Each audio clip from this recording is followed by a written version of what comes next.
मैं भी देखता हूँ वो तुम्हें कब तक रखेंगे। अपने आप रोते हुए वापस आओगी।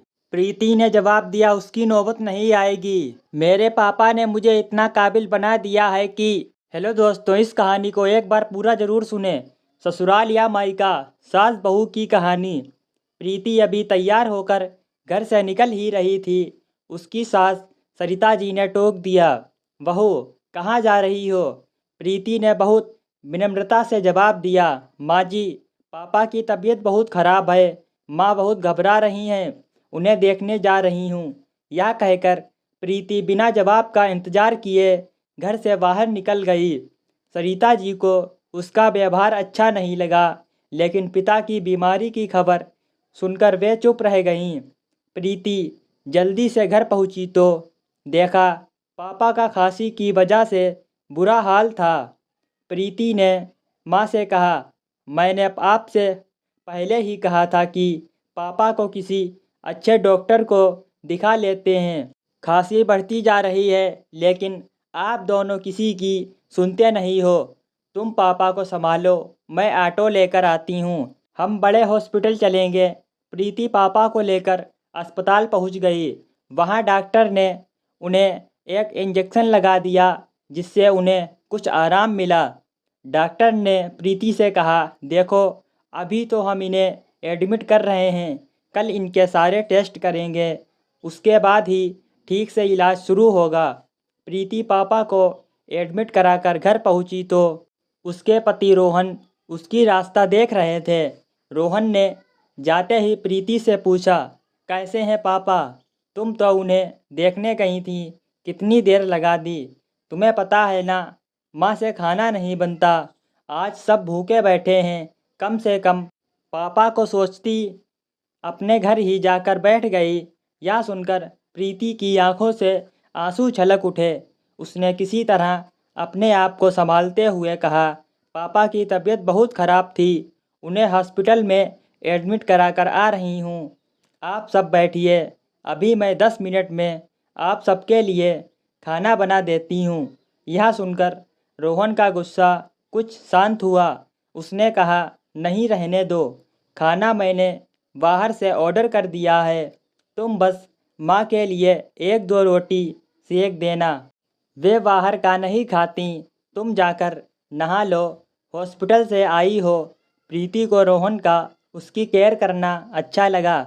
वह जल्दी से नहाने चली गई।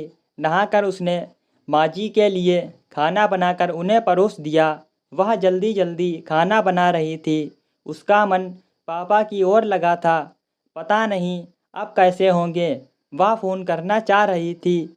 सब काम जल्दी से निपटाकर वह छत पर चली गई। वहाँ उसने माँ को फ़ोन लगाया। माँ, अब कैसी तबीयत है पापा की? माँ ने कहा, बेटा तेरे जाने के बाद तो इनकी तबीयत और बिगड़ गई थी। इनके खांसी के साथ खून भी आ रहा था। डॉक्टर ने तुरंत सारे टेस्ट कर लिए, सुबह तक रिपोर्ट आ जाएगी। मेरा मन बहुत घबरा रहा है, तू अभी आ सकती है क्या? प्रीति ने कहा, ठीक है माँ, मैं आती हूँ। तभी माँ ने कहा, अरे मेरा दिमाग तो काम नहीं कर रहा, तू इतनी रात को कैसे आएगी? तू सुबह आ जाना। और एक काम कर देना, मेरे पास चेक बुक है, सुबह 10,000 जमा करने हैं, तभी इलाज शुरू होगा। तू मेरे से चेक लेकर बैंक से पैसे निकाल कर यहाँ जमा करा देना। कुछ देर बात करके प्रीति नीचे आ गई। उसने देखा सब सोने जा चुके थे। वह रसोई में जाकर काम निपटाने लगी। आज उसे अपना बचपन याद आ रहा था। उसके पापा कहते थे, मेरा बेटा नहीं है तो क्या हुआ, बेटी है ना, इसे मैं इस काबिल बनाऊंगा कि यही मेरा बेटा बनेगी। आज अपने आप को कितना लाचार मान रही थी प्रीति। काश वह लड़का होती तो कम से कम इस समय अपने पापा का ख्याल तो रख सकती थी। किसी तरह काम निपटाकर वह सोने चली गई, लेकिन आंखों में नींद कहाँ थी। उसने देखा रोहन गहरी नींद में सो रहे थे। सुबह वह जल्दी उठ गई। सबके लिए नाश्ता बनाकर रोहन का लंच पैक करके वह निकलने के लिए तैयार हो रही थी। तभी उसने देखा कि उसकी अलमारी में 10,000 रुपये पड़े हैं। जो रोहन ने परसों घर खर्च के लिए दिए थे। प्रीति ने कुछ सोचकर पैसे पर्स में रख लिए और हॉस्पिटल पहुंच गई। वहां उसने पैसे जमा करा दिए। पापा के पास पहुंची तो देखा पापा कुछ ठीक लग रहे हैं। वे प्रीति को देखकर मुस्कुरा दिए। तभी माँ ने कहा, बेटा ये चेक ले, जा बैंक से पैसे निकाल कर जमा करा दे, तभी रिपोर्ट मिलेगी। प्रीति ने कहा, माँ पैसे मैंने जमा करा दिए थे, अभी घर जाऊंगी तो बैंक से निकाल लूँगी, पापा का इलाज अभी शुरू हो जाएगा। यह सुनकर माँ ने कहा, अरे बेटा तूने यह क्या किया, तेरे ससुराल वालों को पता लगा तो ना जाने तुझे कितना भला बुरा सुनाएंगे। प्रीति बोली, माँ तुम चिंता मत करो, मेरे पास घर खर्च के पैसे थे, अभी बैंक से निकाल कर वापस रख दूंगी। मुझे शाम को जाना है शॉपिंग करने रोहन के साथ। प्रीति कुछ देर वहाँ रुक कर चेक लेकर बैंक पहुँच गई। वहाँ गार्ड से उसने पूछा, भैया आज बैंक बंद है क्या? गार्ड ने कहा, बहन जी आज शनिवार है, कल इतवार है, अब तो बैंक सोमवार को ही खुलेगा। यह सुनकर प्रीति के पैरों तले ज़मीन खिसक गई कि कहीं अगर रोहन को पता लग गया कि घर खर्च के पैसे हॉस्पिटल में दे आई तो उसका जीना मुश्किल हो जाएगा। वह डरती डरती घर पहुंची तो उसने देखा उसकी सास सरिता जी गुस्से में बैठी थी। सरिता जी बोली, बहू यह सब क्या है? रात को हमने बाहर का खाना खा लिया, सुबह से तुम फिर गायब हो। अगर दोनों टाइम बाहर का खाना खाएंगे तो हम सब बीमार पड़ जाएंगे। तुम क्या चाहती हो कि तुम्हारे सारे ससुराल वाले उसी हॉस्पिटल में एडमिट हो जाएं जिसमें तुम्हारे पापा हैं? यह सुनकर प्रीति रोने लगी। नहीं नहीं माँ जी ऐसा मत कहिए, मैं अभी खाना बना देती हूँ, कहकर प्रीति तेजी से काम में लग गई। नहा धोकर फटाफट खाना बनाकर सास ससुर को खिला दिया।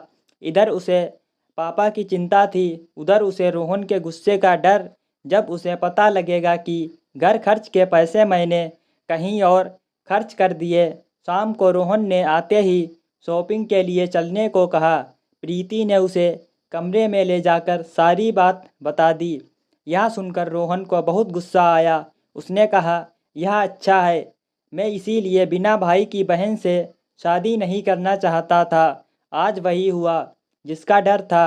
मेरी कमाई अपने माता पिता पर लुटाती रहो। यह सुनकर प्रीति के सब्र का बांध टूट गया। उसने कहा, मैंने सिर्फ एक दिन के लिए पैसे लिए हैं, सोमवार को वापस कर दूंगी। और रही बात बिना भाई की बहन से शादी करने की, तो वह तुमने इसलिए की थी कि इकलौती बेटी की सारी जायदाद तुम्हें मिल जाए। आज मेरे पापा हॉस्पिटल में हैं, मैं डर डर के उन्हें देखने जाती हूँ। घर आते ही सब मुझे उल्टा सीधा सुनाने लगते हैं, जैसे अपने पापा के पास जाकर मैंने कोई गुनाह कर दिया। मैं अभी अपनी माँ के पास जा रही हूँ, अपने पापा को मैं अकेला नहीं छोड़ सकती। सोमवार को तुम्हारे पैसे मिल जाएंगे। तब रोहन ने कहा, मैं भी देखता हूँ वह तुम्हें कब तक रखेंगे, अपने आप रोती हुई वापस आओगी। प्रीति ने जवाब दिया, उसकी नौबत नहीं आएगी। मेरे पापा ने मुझे इतना काबिल बना दिया है कि मैं अपना और अपने माँ बाप का पालन पोषण अच्छे से कर सकूं। यह कहकर प्रीति एक बैग में कपड़े रखकर अपने मायके की ओर चल दी। आज उसे ऐसा लग रहा है जैसे वह बेटी होने की कैद से आज़ाद होकर पापा का बेटा बन गई है। अब वह केवल अपने माँ पिताजी का सहारा बनेगी। अपने घर पहुंचकर उसने बैग रख दिया और सीधा हॉस्पिटल पहुंच गई। माँ के पूछने पर उसने कुछ नहीं बताया। उसने कहा, चिंता मत करो माँ, रोहन ने मुझे यहाँ रहकर पापा की देखभाल करने के लिए कहा है। यह सुनकर माँ बहुत खुश हुई। अगले दिन पापा की रिपोर्ट आ गई, उसमें लंग्स में इन्फेक्शन था। उसी समय उनका इलाज शुरू हो गया। सोमवार के दिन प्रीति ने 10,000 रुपये अपने ससुराल भिजवा दिए। कुछ ही दिनों में उसके पापा ठीक हो गए। प्रीति ने इसी बीच एक नौकरी ढूंढ ली थी।